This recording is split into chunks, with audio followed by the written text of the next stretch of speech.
Jonathan Simon Djanogly is a British politician, solicitor and Conservative Member of Parliament for Huntingdon. Djanogly has been Trade and Industry Spokesman shadowing the Department for Business, Enterprise and Regulatory Reform, Shadow Solicitor General for England and Wales, and was the Parliamentary Under Secretary of State at the Ministry of Justice from 2010 to 12. Early life. Djanogly was born in London to a British Jewish family, the son of textile manufacturer Sir Harry Djanogly and Lady Djanogly. Education. Djanogly was educated at University College School, an independent school for boys in Hampstead in North London, followed by Oxford Polytechnic in Oxford, where he was elected chairman of the Conservative Association in 1987, and he earned a Bachelor of Arts in Law and Politics in 1987.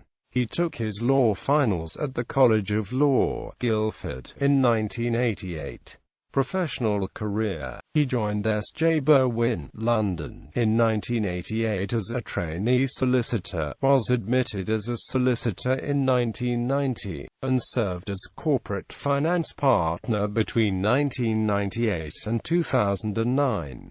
Political career. Djanogly was elected as a councillor for Regent's Park Ward in the City of Westminster in 1994 and re-elected in 1998.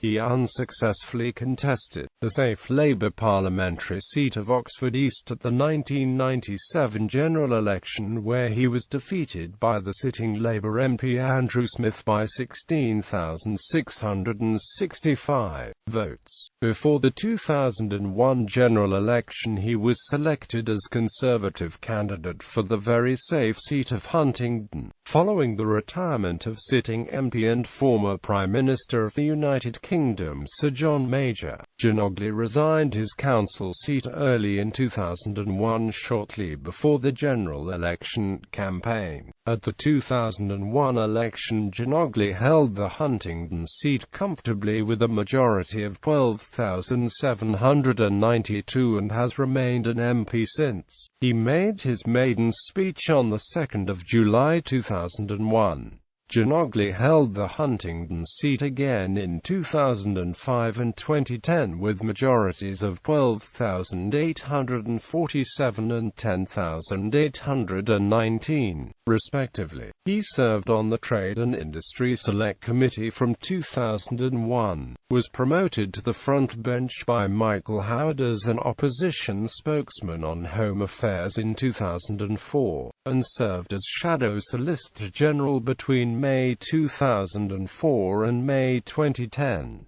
In 2005, Djanogly was also appointed a Shadow Business Minister in the team, shadowing the Department of Trade and Industry, where until the 2010 general election he worked on corporate governance and business regulations. In the 2009 expenses scandal, it was suggested that Jonathan Djanogly improperly claimed expenses for a cleaner who was actually a childminder. In response, Djanogly stated that the person in question was employed as a cleaner, although there would clearly have been times during evenings when she would have been there with a child alone, but this was not her job or what she was paid to do, and acknowledged that the person received no other payment for any services provided. In May 2009, the Daily Telegraph disclosed that Mr. Djanogly claimed almost £5,000 on his parliamentary expenses for the installation of gates at his constituency home. The MP installed the gates following security fears, after he helped constituents threatened by animal rights activists, and he was not required to repay the sum following the leg audit of MP's expenses in 2010.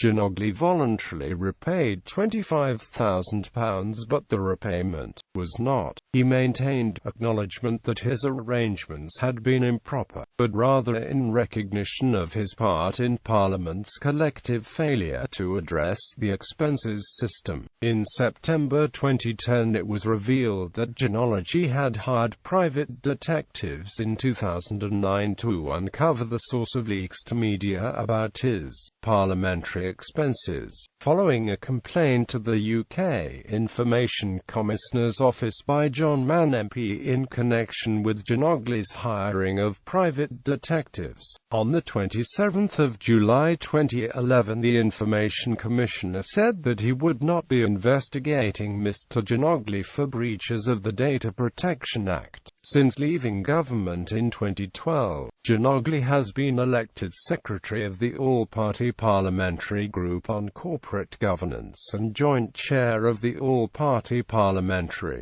Group on Corporate Responsibility in Government. Following the formation of the coalition government, Djanogly was named on 14 May 2010 as Parliamentary Under-Secretary of State at the Ministry of Justice, a post he held until September 2012. His ministerial role included a wide range of responsibilities such as the oversight of legal aid and legal services, court service, as well as the Criminal Cases Review Commission. Between May 2010 and September 2012, Djanogly took the lead on the reforms of legal aid, civil litigation funding and no-win, no-fee legal schemes. Legal aid, as part of the Ministry of Justice's target to reduce its spending by £2 billion. Djanogly was tasked with reducing the legal aid budget by £350 million. In June 2011, he was one of the ministers that introduced the Legal Aid, Sentencing and Punishment of Offenders Bill to Parliament. Djanogly led the bill process and it became law on 1 May 2012. Civil law reform. On 29 March 2011, Djanogly launched a consultation, solving disputes in the county courts, initiating a general review of civil law procedures. That included increasing the small claims limit to £10,000, creating a single county court and extending mediation assessment to all small claims. Compensation culture. In an attempt to counter the litigation compensation culture in September 2011, Djanogly announced the government's intention to ban referral fees in personal injury claims, saying that honest motorists are seeing the premiums hiked up as insurance companies cover the increasing costs of more and more compensation claims. Many of the claims are spurious and only happen because the current system allows too many people to profit from minor accidents and incidents. Quote, "This was actioned by the ban's inclusion in the LASPO bill, together with provisions preventing the recovery of claimant solicitors' success fees from losing defendants, intended to reform no-win, no-fee deals.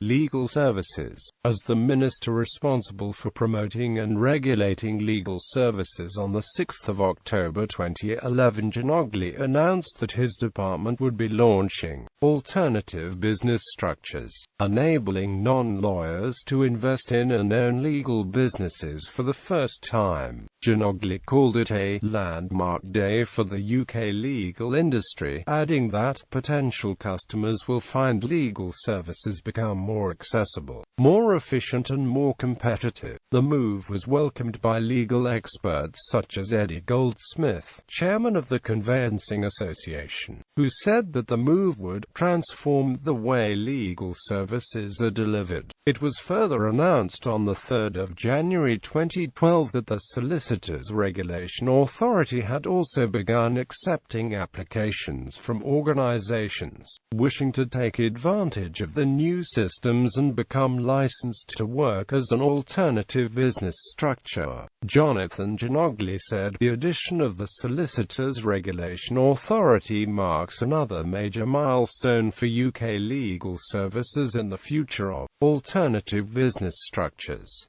customers will find legal services more accessible, providing a much more competitive and efficient service. Claims Management Regulation. On the 18th of October 2011, following an investigation by the Cabinet Secretary into alleged conflicts of interest arising from proposed changes to the law, which Djanogly was championing, Djanogly requested that the Claims Management Regulation Unit be overseen by a different Justice Minister, to avoid any possible distraction from this important issue after it was suggested that he and his family could personally profit. Djanogly stated that neither he nor his Labour predecessor had ever had to make a decision in relation to the Claims Management Unit, because decisions were delegated to officials, but it seemed prudent to head off any future allegation. Claims Management Regulation policy, however, remained within his brief, and on the 22nd of August 2012, Djanogly launched a consultation to amend the conduct rules of claims managers, and on the 28th of August 2012 announced that from 2013, the legal ombudsman would handle claims management complaints. Bailiff reform. In February 2012, Djanogly unveiled proposals for a major legal overhaul of the bailiff industry to clamp down on bad practices. The proposals included a new regulatory body to oversee the industry, a new complaints process for debtors, and clear fees so that people know what bailiffs can charge. Djanogly said too many people have experienced intrusive, expensive and stressful bailiff action, and more often than not the public do not hold bailiffs in high regard. Despite the fact most bailiffs carry out the work professionally, we want to restore balance to the system, improve clarity for both debtors and creditors, strengthen protection for vulnerable people, and ensure that individuals, business and government are able to collect the debts they are owed, but in a way that is fair and regulated by law. Many firms have welcomed the attempt to deal with rogue practices and say the suggestion of a regulatory body with a clear complaints process will help build the reputation of the industry. Presumption of debt. In July 2012, Djanogly announced the government's intention to introduce a certificate declaring someone as presumed dead to help families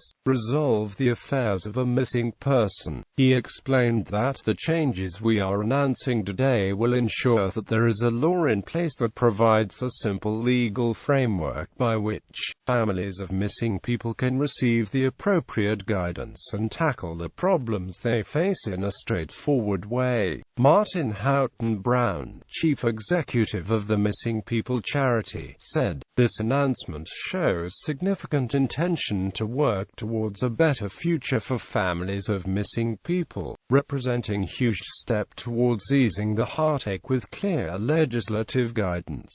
Employment law. As a shadow business minister, Djanogly had proposed changes to employment law and continued this in government. In January 2011 he launched a consultation, Resolving Workplace Disputes, jointly with Ed Davey MP. The consultation led to measures which changed the practice and procedure of employment tribunals and how disputes could be resolved without recourse to tribunals. In July 2012, Djanogly also revealed plans to tailor employment tribunal fees to encourage businesses and workers to mediate or settle a dispute, rather than go to a full hearing from summer 2013.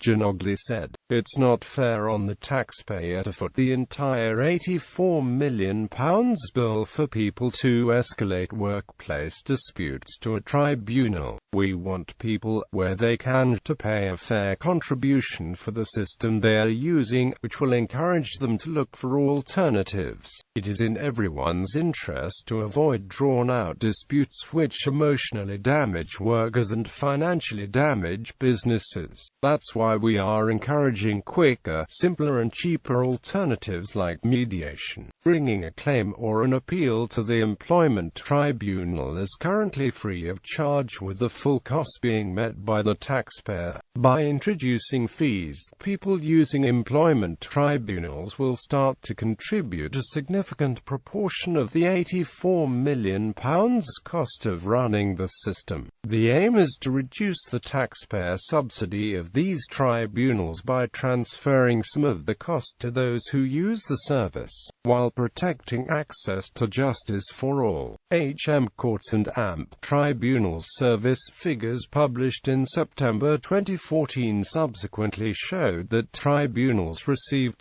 71% fewer claims in the quarter, April to June, than in the same period in 2013, the smallest figure since records began in 2008-09.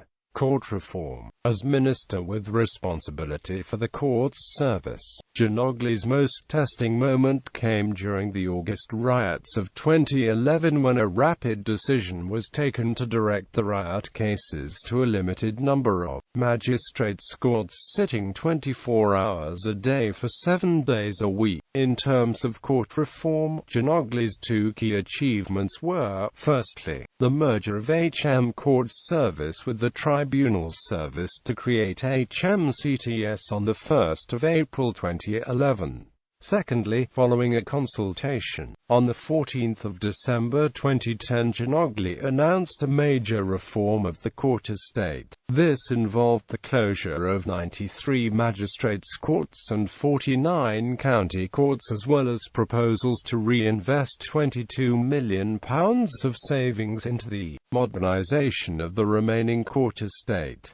Djanogly said, "Access to justice is not just about access to buildings, it's about the type of justice delivered, decent facilities for victims and witnesses, and efficient use of the system." Family law. As Minister for Family Law, Djanogly's main thrust was preparing the government's response to and implementation of the Family Justice Review conducted by David Norgrove, which reported in November 2011. In private family law, Djanogly championed mediation, saying, "Mediation, for example, may well play a larger role in resolving family justice matters in the future, as well as avoiding the expense of court. It has already been shown that in some circumstances, agreements reached through mediation are better adhered to than court judgments." Quote, "In public family law, the focus became a need to reduce the length of care cases, which, on average, were taking 61 weeks. Djanogly said, "In my view, there is no time to waste in reforming a system which has in the past years under-delivered for the many families, children, practitioners and staff that it is meant to be there to support." Defamation. In May 2012, Djanogly was one of the ministers that introduced the defamation bill, and he led on its progress through the House of Commons until it reached report stage. The bill satisfied the coalition agreement to reform the law of defamation. Personal life. A member of the New London Synagogue, Djanogly has been married to Rebecca Jane Silk since 1991 and has 2 children, a son and a daughter.